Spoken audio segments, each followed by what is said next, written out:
Welcome inside the Citrus TV studios for another webisode of Q's Captain. We'll be talking number 5 Syracuse taking on number 11 Duke down in Durham on Saturday. I'm Michael Barth alongside me, Seth Quam, Chris Thompson. Guys, Syracuse suffered its first loss of the season last weekend against Johns Hopkins. Any hangover from that loss going into the Duke game? I don't think we'll see much of a letdown going into this game. Obviously, it's a rivalry game. Syracuse has got to be very motivated. And then that loss against Johns Hopkins was an overtime loss. I think looking at that, maybe just some small adjustments that need to be made. But I don't think it was maybe necessarily a crushing blowout that they think, oh, panic, what's going to happen now? I think just small adjustments need to be made. Syracuse, veteran team, they should be able to pull through. The only team in this game who's going to have a hangover loss over their head is Duke. What a painful loss to Air Force. Gutterding could have sealed it with 10 seconds left. The ball hits the post, and then Air Force wins off a quick restart to win that game. Duke, they got to be killing themselves over that one. Yeah, 10-9 overtime thriller at home to Air Force. Let's take a look, though, at Syracuse. A couple new guys helping out the team this year. We'll start with the 3 Knicks. Nick Mellon, Nick Mariano, and Nick Paroli. Nick Paroli, though, out since the first game of the season. Lower body injury. Hasn't contributed as much as some would have expected this season. But Mariano leading the team with 14 goals. 3 straight hat tricks. He's been on fire. And Nick Mellon, solid defender. 20 ground balls, 9 caused turnovers. Playing with Brandon Mullins, getting a lot of good experience. I got to say, Nick Weston's probably pretty pissed off looking at this full screen right now. Man, what a snub.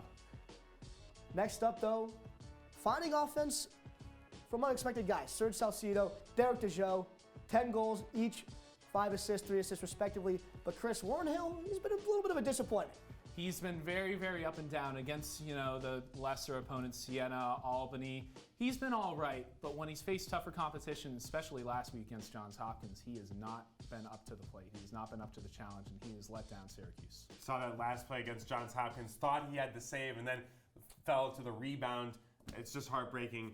Speaking as a former soccer goalie, I know how those things can really get to you. Look to him to bounce back coming in this Duke game. Right, and I think he's still transitioning to the speed of Division I lacrosse. He played at OCC, and he did an excellent job there. I mean, he didn't lose a game, but now much quicker game in the NCAA play. John Desko has talked extensively about it.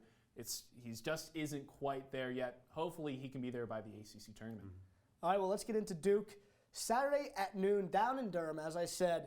Seth, give me your X factor against Duke for Syracuse. I've got Tim Barber as my X factor. He's filling in for Nick Paroli, as we talked about, or as you mentioned, Nick Paroli's been out since the first game, and he's one of those guys who, he's really a midfielder, but he's stepping into this role as an attackman in place of Paroli, so definitely a versatile player, and someone who maybe isn't as consistent as a guy like Dylan Donahue, but if he can step up and make some contributions offensively, be a good facilitator, as well as maybe getting a goal or two against this Duke team, I think that'll make a big difference and will be a good sign for the Orange. But will make a bigger difference, and it's my X factor, the defense on Miles Jones, the midfielder, Duke, 6'5". He is sometimes unstoppable. There was a play during that Air Force game where he just ran through the defense, didn't even try. It looked like Jim Brown back in the days. He just completely bottled through them. So it's going to be really up to Syracuse's defense to really try to contain that. They can probably contain Gutterding. They can probably contain Class. It's going to be Miles Jones that is the big issue for Syracuse. It'll be interesting to see Nick Mellon, who's really performing very well, but only 5'9" compared to the 6'5" Miles Jones. That'll be a tough matchup for that defense. It seems like Jones has always been a thorn in the side of Syracuse since he got to Duke. But Chris, sticking with you, give me your prediction. Does Syracuse beat Duke, hand them their first conference loss? I'm going to go to Duke's loss against Air Force. That's their big motivation this week, and that's why they're going to get the win. 15-14 Duke. Syracuse, Warrenhill is not going to be able to handle. We just talked about him. Warrenhill, I don't think he's going to be able to handle Duke's offense. They have 3 of the strongest players in the conference in the entire nation. I don't know if he's going to be able to handle the speed as much of an experience that he's gotten so far this season against Virginia, against Johns Hopkins. Like we said, he still isn't there, and it's going to be a high-scoring battle, and Duke's going to get him. I'm going to disagree with you, Chris.